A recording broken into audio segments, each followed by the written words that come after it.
Nithyananda, welcome back to Nithya Kriya. Today is the 12th session. Today we're going to do the Kriya, it's called Care for Migraine. So welcome to Kailasa, Singapore. This is Nithya Kriya, and today is 25th of January 2023. And we just celebrated Chinese New Year over the weekend. So now we're back in action. So I'd like to, first of all, welcome everybody, those who are joining online through Zoom, as well as social media, Facebook, YouTube, Twitter, right? As well as those who are joining with me at the Ardino, physically, in person. So a very warm welcome to all of you. Today is going to be relatively short Kriya, but very important because, tension headache or migraine is quite common. It can lead to quite a disruptive, very disruptive to your lifestyle. So I think it is good to learn this Kriya. All right, so with that, shall we all sit with the back straight and let's enter into the centering. That means preparing ourselves to enter into the listening space to receive what Swamiji has to impart for this Kriya.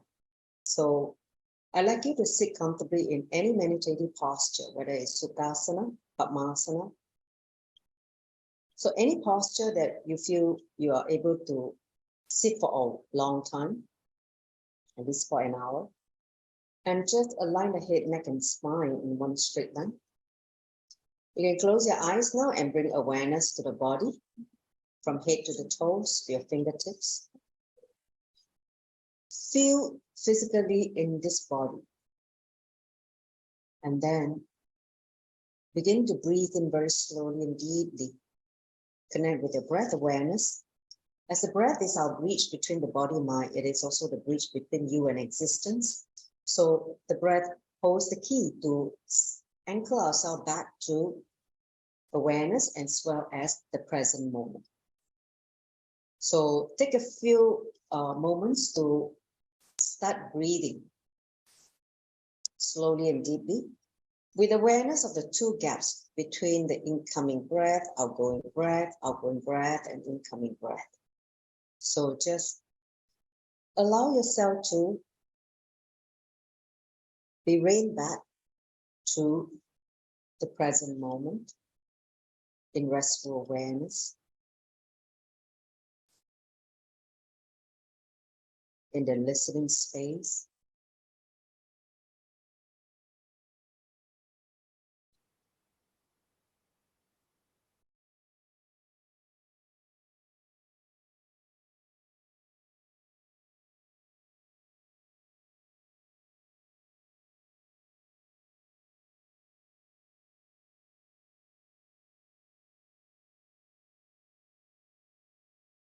Regulate your breathing. If you have been rushing here and there before coming to the lesson, to the session, take the time now to regulate your breathing so that you enter into the state of awareness and feeling calm.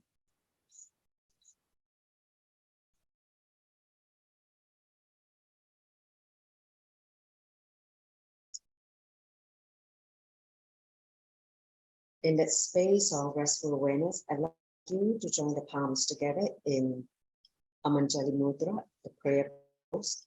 Place it in front of the heart center, Anahata Chakra. Let's invoke Swamiji, Guru, by chanting the Sadguru Vandanam, followed by 3 rounds of Mahavakya. So take a deep breath. Nithyanandam Paramasukaram Kevalam Jnanamutim Dvandvatitam Gaganashatrisham Tattvamasyarilaksham Ekam Nityam Vimalamachalam Savadi Sakshibhutam Bhavatitam Trigunarahitam Satguruntam Namami. Om Nithyananda Paramashivam. Om Nithyananda Paramashivam. Om Nithyananda Paramashivam.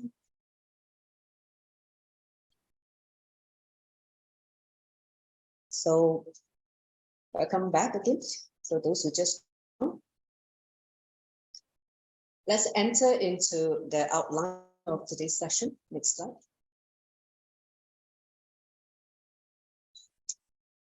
So I will do a quick run through of what is Nithya Kriya for people who are joining for the first time.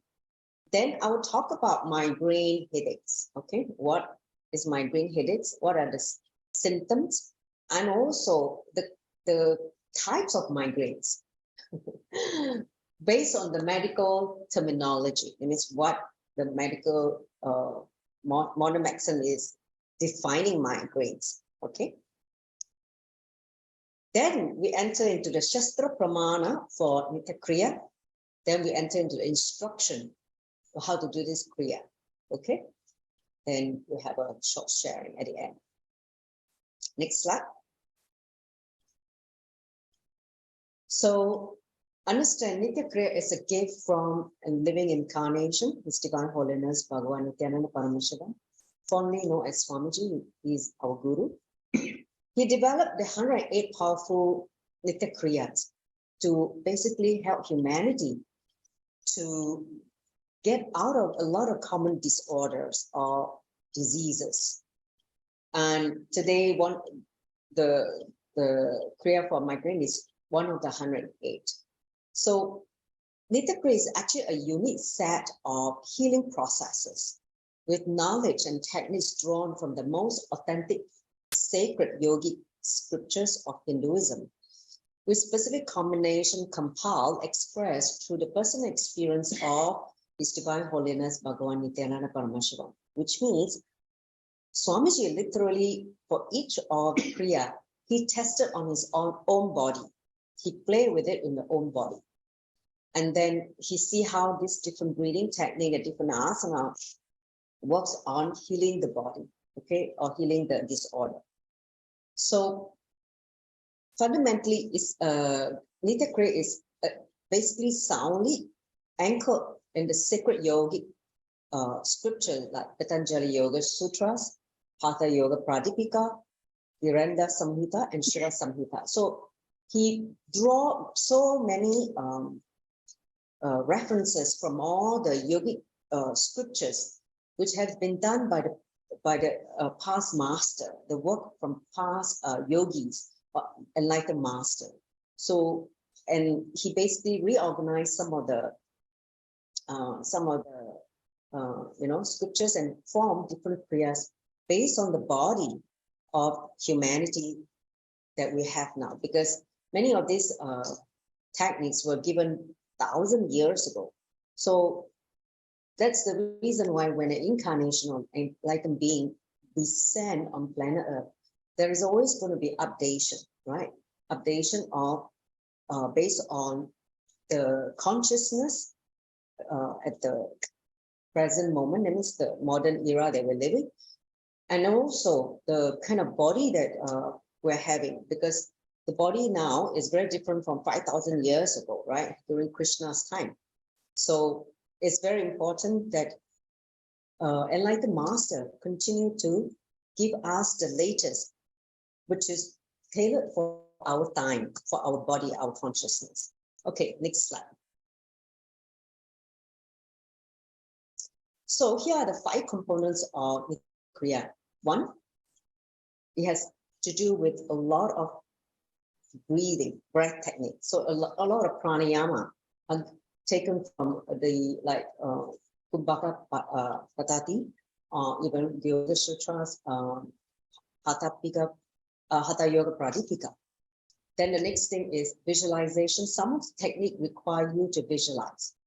As you know that visualization is a very powerful way to connect with a higher dimension of you.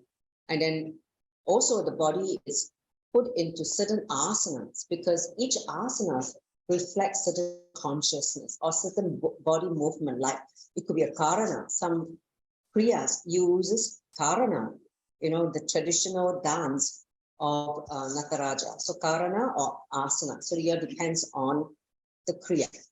Then you also added sound. Sound works on the subtle elements, space. So the sound can be coming from inside like a mantra, which is given to chant, or it can be sound from outside. Okay, so these are the 5 components. So essentially, the healing achieved by Nithya Kriyas is permanent because it works on the cellular biomemory level, and it generates natural steroids, and therefore it has no side effects, only good healing effect. Besides the healing, the Nithya Kriyas have a powerful permanent effect on your brain function, because the Kriya itself awakens your Kundalini Shakti. When Kundalini Shakti or inner potential energies gets awakened, the energy is pumped into the entire system, including the brain, and it awakens the non-mechanical parts of the brain. Okay, so, and your brain goes through certain rewiring, certain parts get awakened, new synapses get connected. So it awakens many possibilities in us, not only just healing. Okay, so these are the 5 components of Nithya Kriya, which is very unique to Swamiji. Okay, next slide.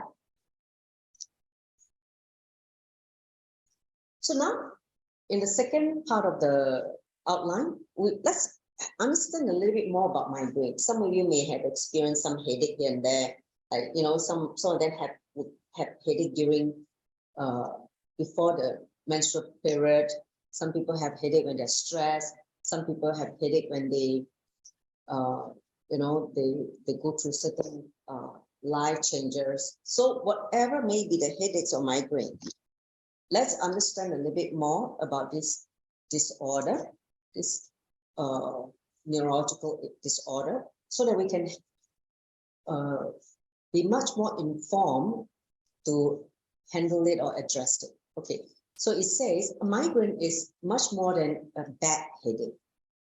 See, a bad headache, sometimes you just lie and rest or just pop a Panadol. You think that's solved the problem.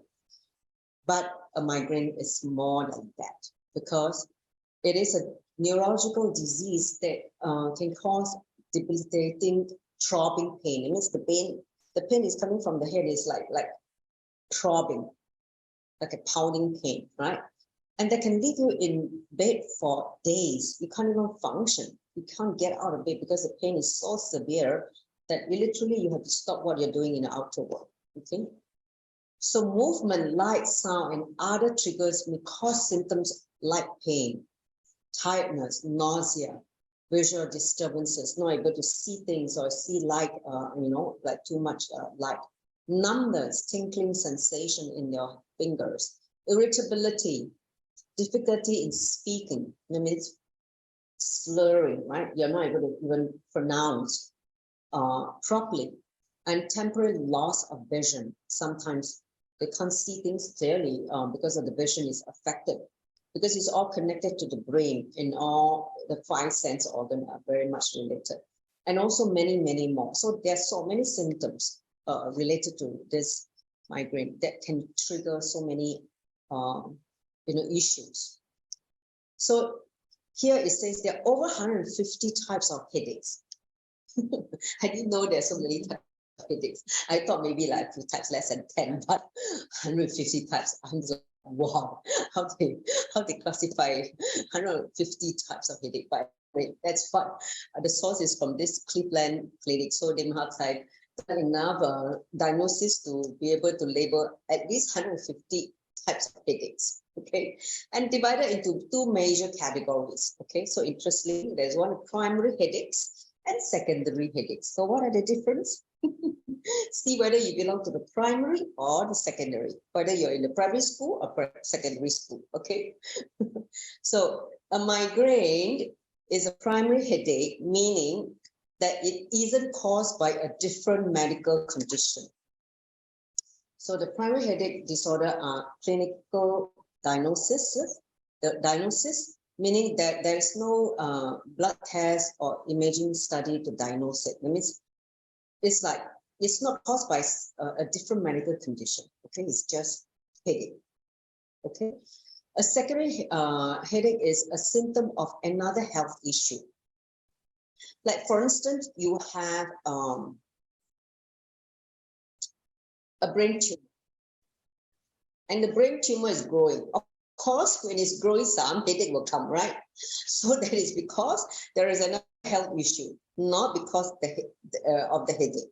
The headache is caused by some other triggers, which is another health issue.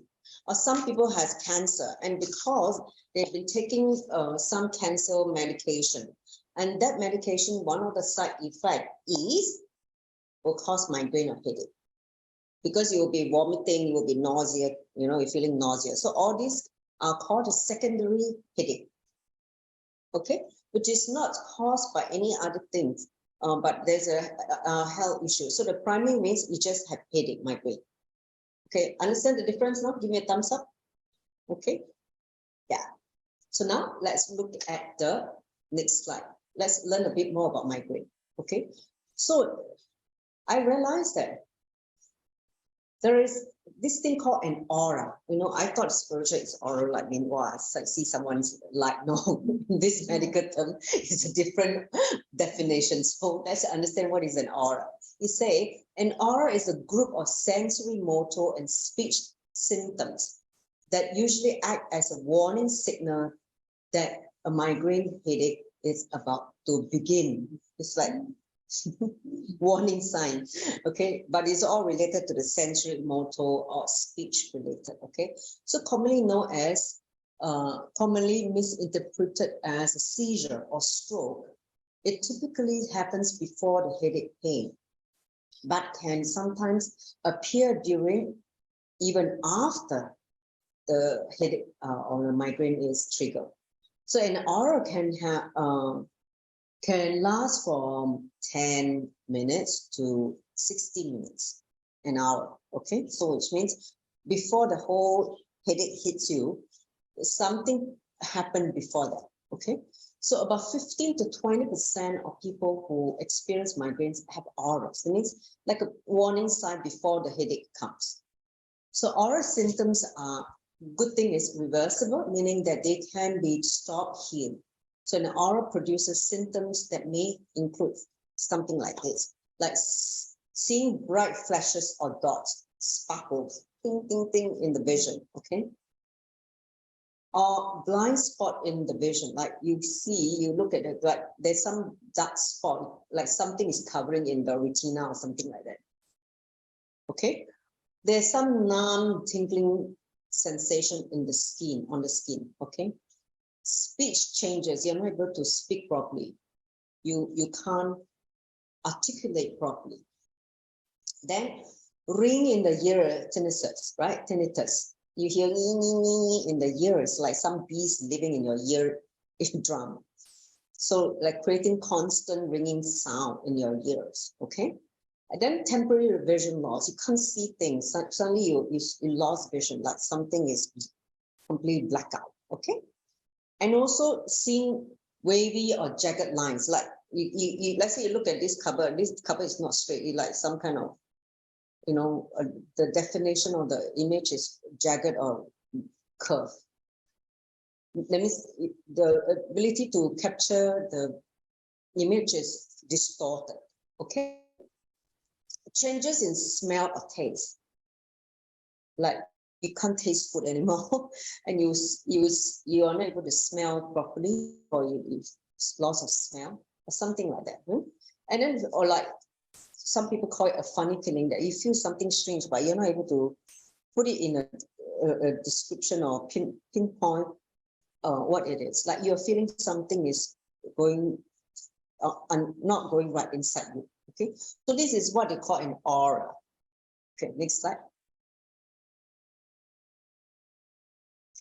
So basically, types of migraine. Okay, so here there are 8 types of migraine given. So I'm going to first now go through the first 4 and then the next 4 in the next slide. So the first type you call migraine with an aura, right? Which means complicated migraine. Around 15% to 20% of people with migraine headaches experience an aura. So like what you mentioned earlier, an aura, right? So this is about 20%. So now, then the next one is migraine without an aura. That means a very common migraine, this type of migraine headache strikes without the warning of, the symptoms like I mentioned earlier. It may just happen to you.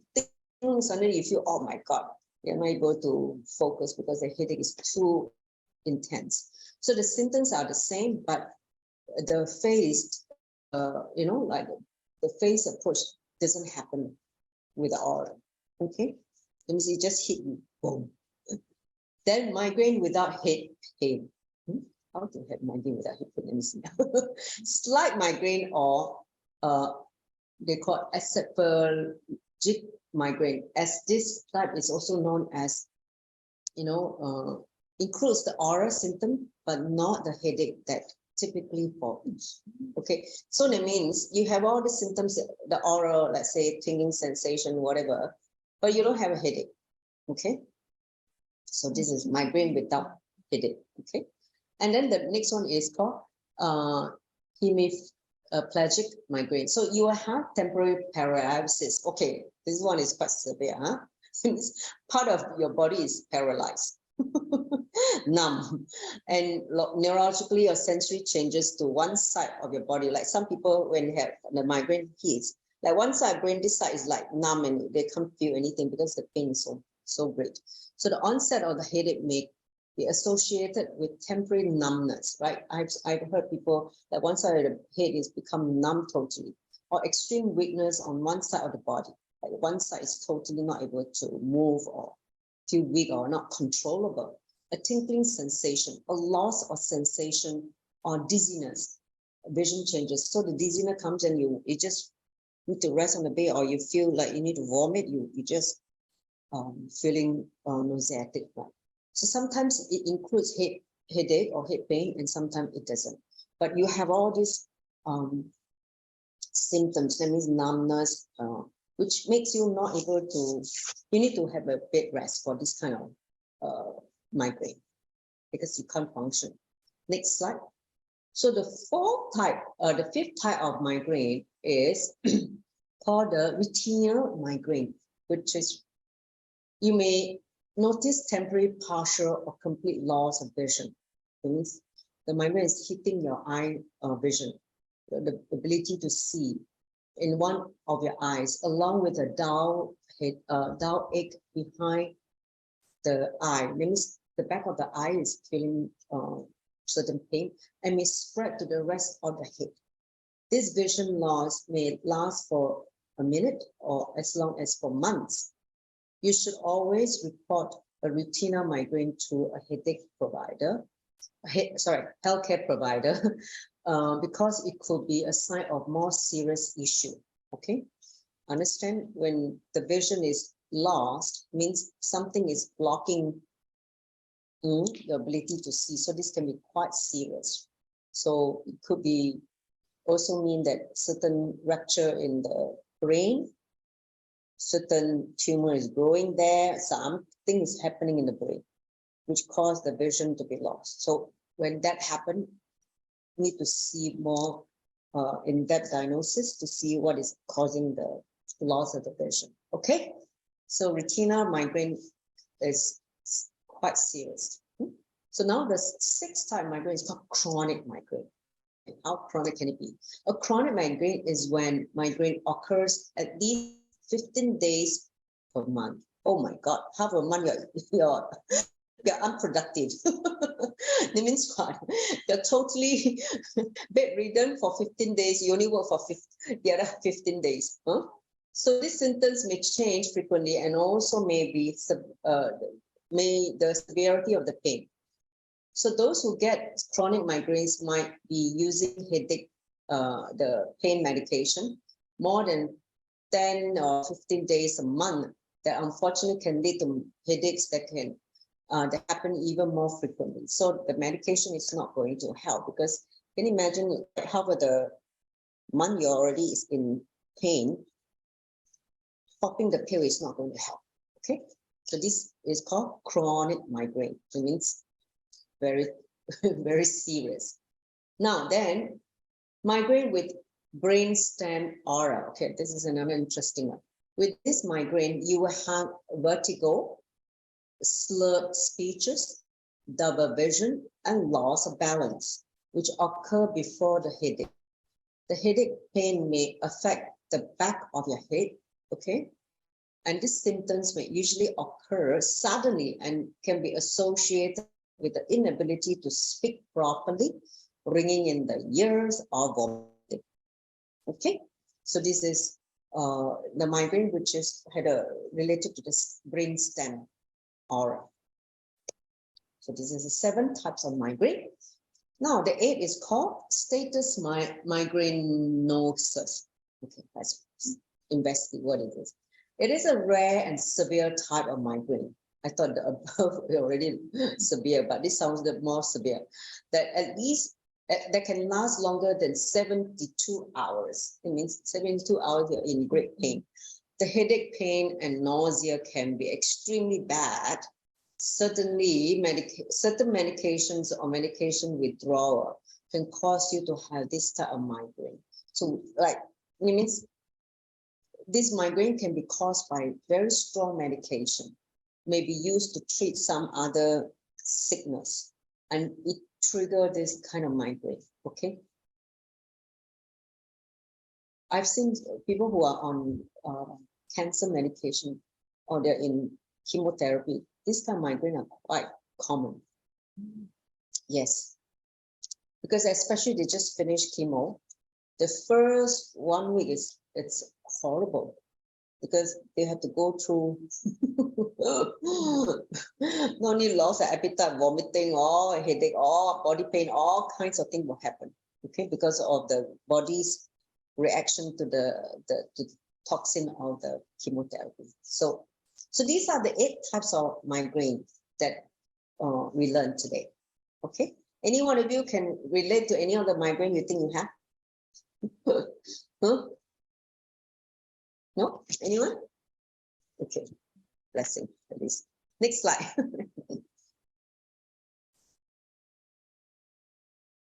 So now let's enter into the Shastra Pramana for Nithya Kriya. So it is taken from Yoga, Chindamani, Upanishad, verse 116. So he says, for him who is possessed of pranayama, there will be the destruction of all diseases. For those devoid of pranayama, there will be the generation of all diseases. Okay. Now understand, I want to put a right context also. Pranayama in the yoga pradipika, okay, it is only introduced when you have purified the body. So always start with asana, means yoga posture. Because the yoga posture do a lot of tuning and strengthening and purification of the body itself, the gross body. Pranayama should be added only you have reached certain level of purification. Otherwise, the pranayama, the breathing, can actually give energy to some kind of, what you call it? The negativity inside. So it's good to start doing pranayama only when your body is reached certain level of purification. Okay, next slide.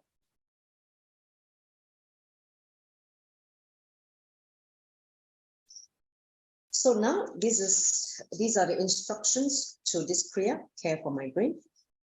Only 4 steps. So the first step is the asana called the Grihara asana. Okay. Then the second step is Kumbha Aja. Third is Shiktali Kumbhaka, Shikari Pranayama. So these are the 4 steps. So let's do it together. First step, Grihara asana. It's like so Grihara asana basically is taken from Matsyendra Samhita.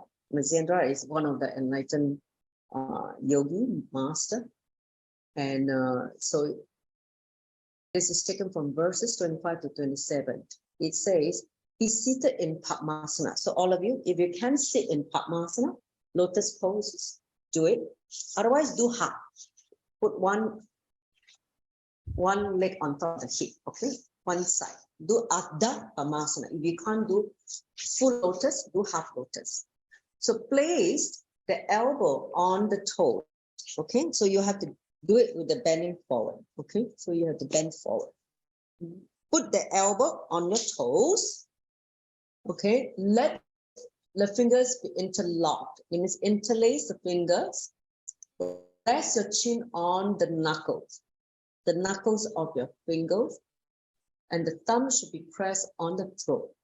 Okay, the thumb on the throat. Got it?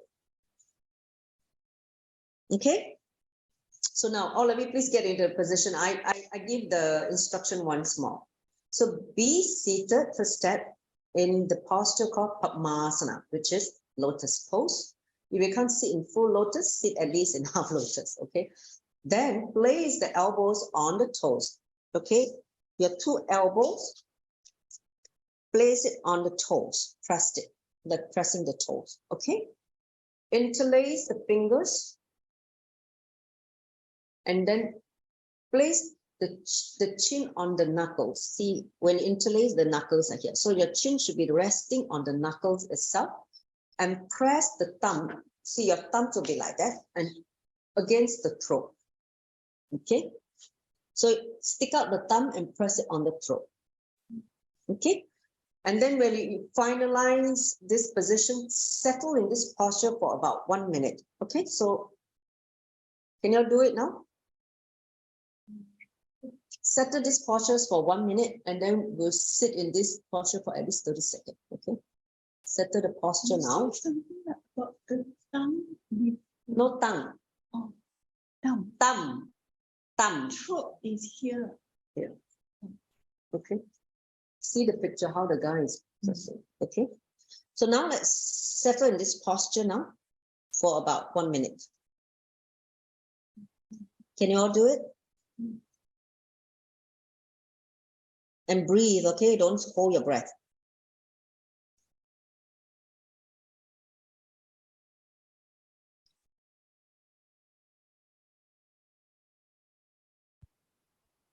This is a posture you're going to assume throughout the whole Kriya. So get comfortable anyway.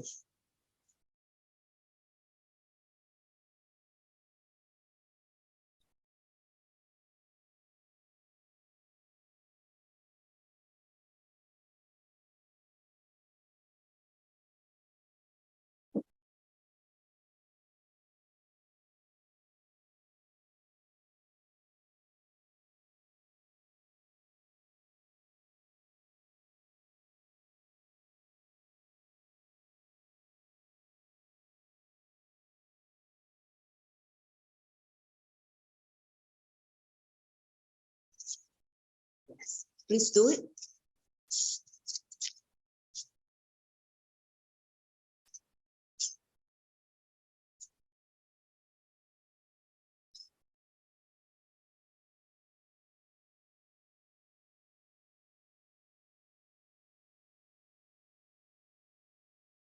Okay.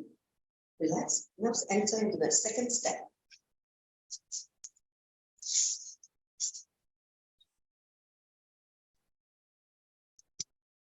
All right, so the second step is called Kumbha Raja. So it's taken from Kumbhaka Padati, verse 134. The translation goes, one should forcefully inhale the air through the lungs, till the lungs are full. Okay, inhale through the nose till the lungs are full, and retain the breath. Hold the breath. This is called Kumbha Raja. So here are the steps. The technique is inhale forcefully.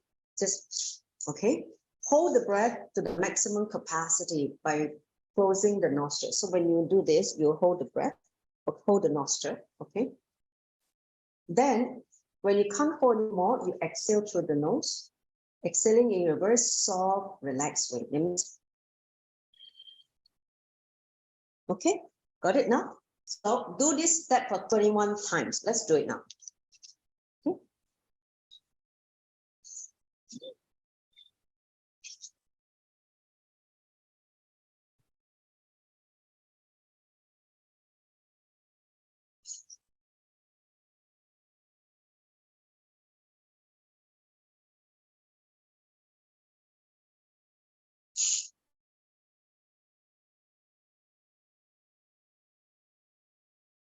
Remember to inhale forcefully, like a sharp inhalation.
So the second step is Kumbha Raja. So do this step for 21 times.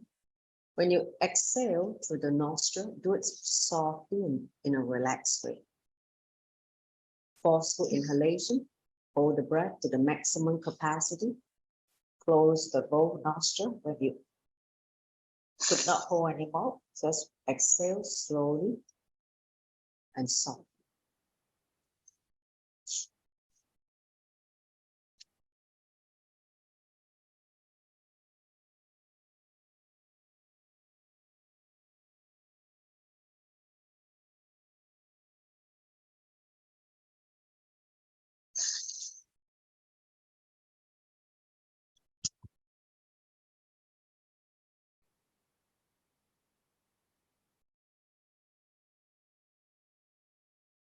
Make sure you count mentally 21 rounds.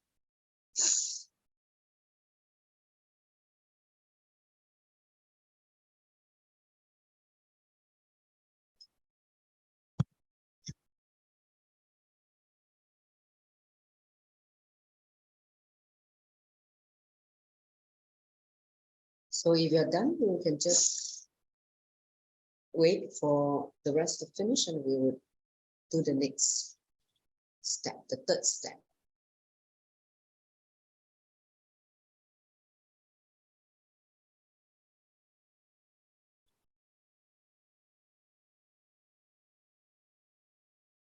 If you're done while we're waiting for others, you just sit in Padmasana with the eyes closed.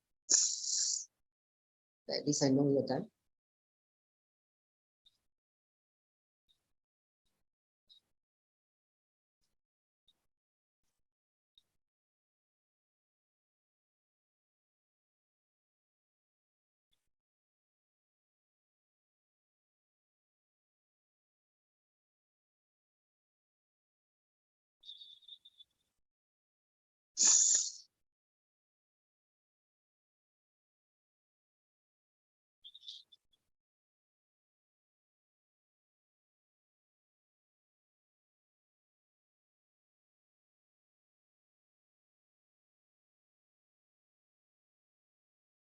So I repeat, first step is inhale forcefully, retain the breath to the maximum capacity, but closing the nostril with the two thumbs.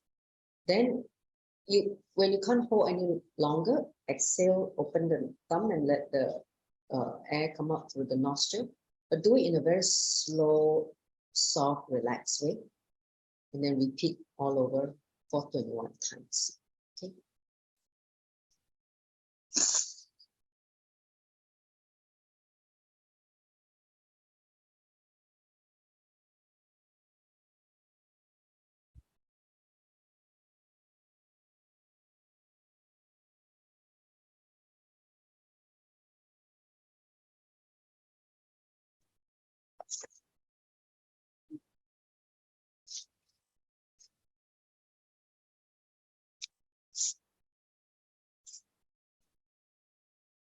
How many minutes? 4 more. Okay. So, Shakti, we can go to the next slide first. I will explain the next slide. Third step, this one is straightforward. It's called Shittali Kumbhaka. Okay. So it's taken from Viranda Samhita, Upadesha 5, verse 73. So the translation goes, the breath has to be filled in the abdomen by drawing the air through the tongue. And after having retained the breath for a moment, the exhalation should be done through the nostril. So let me explain the technique again. So in this third step, the Shittali Kumbhaka, you basically inhale, you close your eyes, inhale, protrude the tongue. You have to fold the tongue into like a tube, okay? Those of you who cannot fold the tongue, you just put your mouth in the O shape, okay, like this. So if you can, fold the tongue, okay? So protrude the tongue as much as you can, then roll the side of the tongue like a tube. Now inhale through the tube of the formed by the tongue. You will feel the cooling sensation in the mouth while inhaling. This is a cooling pranayama, by the way. So after inhaling, you just close the mouth. Let me close the mouth, with the tongue inside. Then hold for a while, retain the kumbhaka for a while. Then when you feel that you're ready to exhale through the nostril. Okay? Do this 21 times. Okay? So same thing, same posture, but this time around, you just basically do the Shittali Kumbhaka. Okay.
So do this 21 times. Shittali Kumbhaka. So the inhalation is through the tongue, the mouth, exhalation through the nostril, the reverse. Okay, so some for cooling pranayama is you are inhaling through the mouth. You feel this cooling sensation in the mouth when you do the shittali.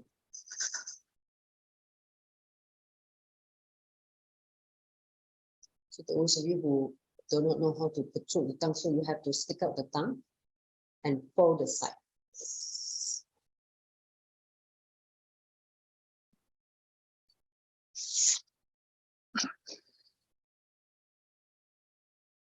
Try to retain the breath judicially, okay? That means after inhaling, when you feel that you fill the lungs with the inhalation, just hold for a moment, then you exhale through the nostril.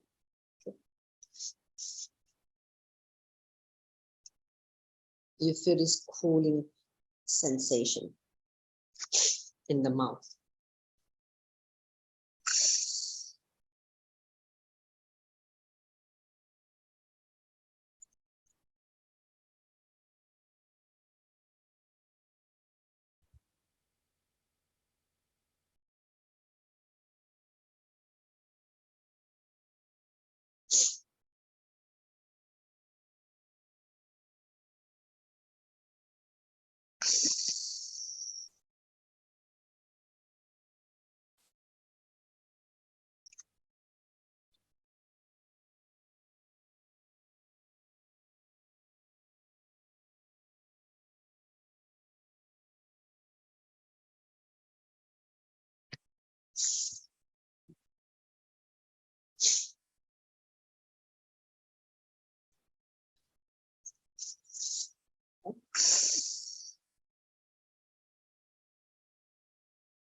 When you do the pranayama, the shittali kumbhaka, make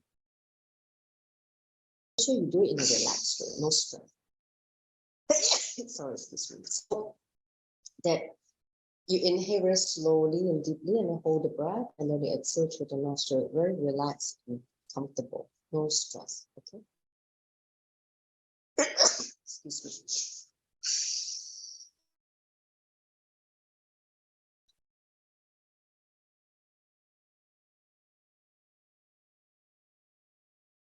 This is relatively a very simple kumbha, Nithya Kriya. So it can be practiced easily.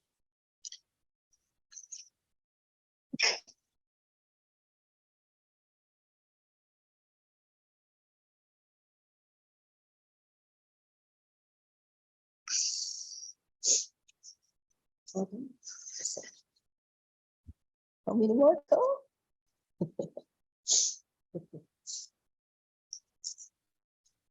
All right. So maybe we go to the fourth step. I will describe first. Let Jairus finish, so we can do it together. Fourth step is another cooling pranayama. This time a shittali pranayama, taken from Hatha Yoga Pradipika, Upadesha 4, verse 43. So the translation goes, the breath needs to be sucked in through the mouth with a hissing sound, and the exhalation should be done through the nostril. By practicing this Kamadeva, the cupid becomes the second. Okay, so the steps include press the upper teeth and the lower teeth.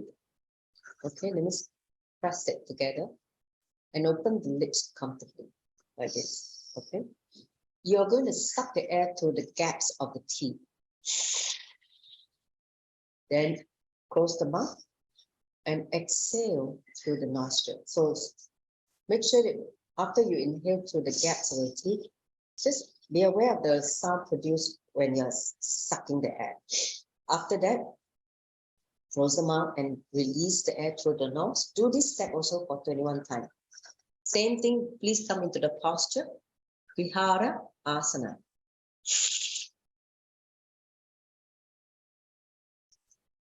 Mentally count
So if you are done with the last step, the fourth step, just sit comfortably, either in Padmasana or Sukhasana.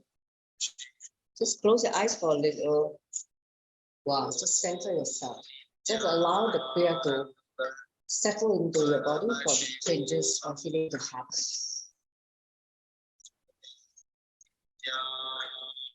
Sit for a few minutes in an untouched space.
Right, you can slowly open your eyes.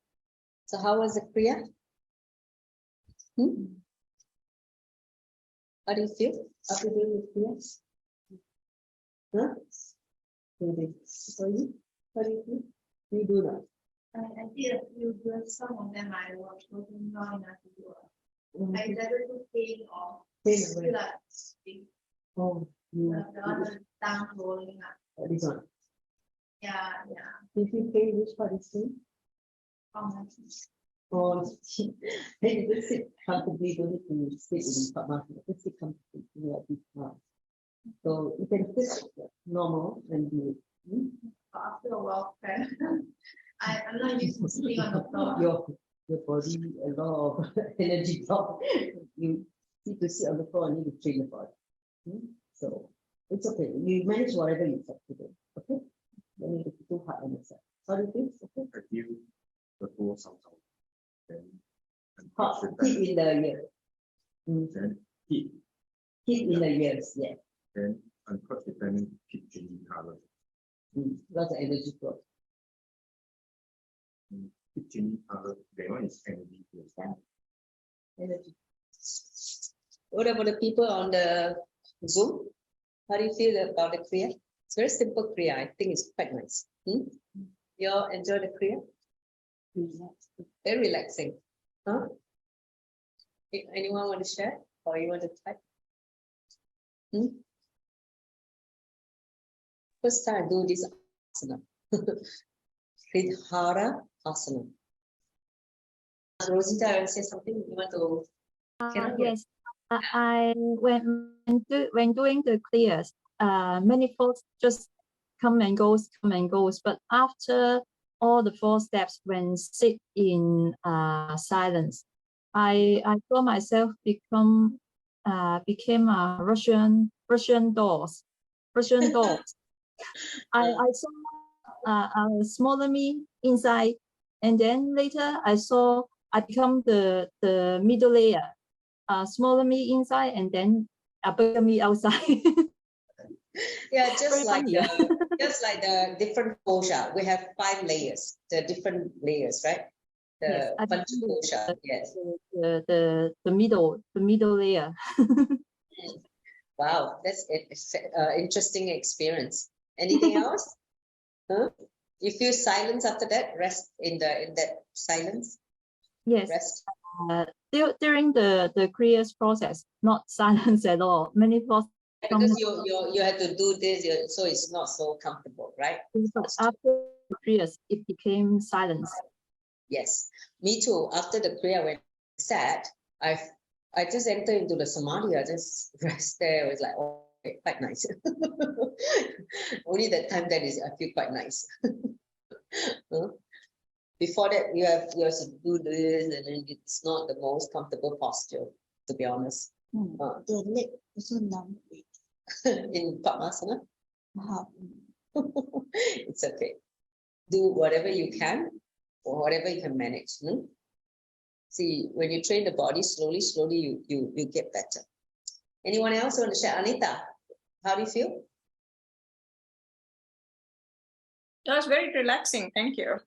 Towards the end, yes. In the beginning, it was hard. The relaxing part towards the end, which is good. What about Anandyata? What do you feel? In the meditation part, can see my nadi is stuck. I have the pocket in my nadi. And which nadi? Do you know which nadi? Can feel it's in the heart region, somewhere in the heart region. Okay, there is a big nadi in the heart. Okay, there are 101 nadi converge on the heart. Okay, Okay, see, in the whole body are 72,000 nadis, but on the heart itself, there are 101 nadis that merges in the heart. Okay, so when you do certain processes, the heart, when it's open, explode, one of the nadi will pierce through the heart and go all the way to the next level. That means the next knot, which is the Rudra Granthi. Okay, so you can feel that this is blocked, right? Yes, and also can see I now know how my body get the impurity from the food and from the water. Yeah. How the body gets what? Impurity. Okay. From the food and also from water. Yes. Yeah. Good. Need to detox. Yeah. So I think after Chinese New Year, it's time to detox. Yeah, I think to undo the damages from all the Chinese New Year binging. You don't know what they put or what they add into all the tidbits and all that. So good. I'm so looking forward to the detox. Actually, the first thing came to my mind during the meditation is time to detox. I need to do a thorough detox from, means, all the eating. So it's time to get rid of all the thing that we ate during this period.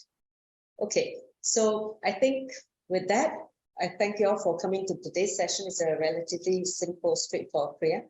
And if you had any question, you can ask. Otherwise, we'll conclude with the Purna mantra. Okay, so anyone whom you know had the issue with migraine, introduce this Kriya to them. Let them practice to at least get better in terms of allowing the pranayama to help them to clear some of the blockages. And then when things improve, when the migraine become lesser and lesser, then they can reach for some other programs or process where it bring them to a healthy yogic body. See, Kriya means healing, right? So which means some part of the body has already been imbalanced. So we need to not only heal, we need to rebalance the whole body. So Nithya Kriya is great for people who are already suffering from some disorder or diseases. So once that they get healed, then they can go into a more, I would say, deeper level of detoxification or cleansing. Because in the first phase, they should know how they created the disease. Okay, because otherwise they bring back again the same diseases, because the same mental setup is actually creating the problem, the disturbance of the mind. That's why I say most of the diseases are psychosomatic. So which means a disturbed mind projecting or manifesting in the disturbed body. Okay, so for a more thorough, detailed, healing, permanent healing, they need to address the disturbance of the mind, which that need to come, when they go into understanding their HDH self, self-doubt, self-hatred, self-denial patterns, and what kind of belief system they have, wrong cognition they have that created those, attracted the diseases. So all this deeper level of healing, but at least for people who are suffering now, we need to give them immediate remedy. Nithya Kriya is, I would say, one of the immediate remedy they can start. It's just like how in the Western allopathy, right, they give you pop pill, right? But popping pill is not going to solve the problem in the long term, because you're just adding more toxin in the body, right? How can we keep taking Panadol for the rest of life? I can't imagine that. So the more permanent, healthy solution is to first balance whatever is disturbed in the body, then go into the mind, and then for a thorough, complete healing. Okay. So with that, let's finish off with the Purna mantra. Thank you all for joining. Sit with the back straight, join the palms together. We'll conclude the session now. Om Purnamada Purnamidam Purnamudachyate Purnasya Purnamadaya Purnameva Vashishyate. Om Shanti Shanti Shanti. Hari Om Tatsat Sarvam Bhagavan Nithyananda Paramashivam Bharata Paramastu. Om Nithyanandam. Thank you, Nithyanandam. See you all next week.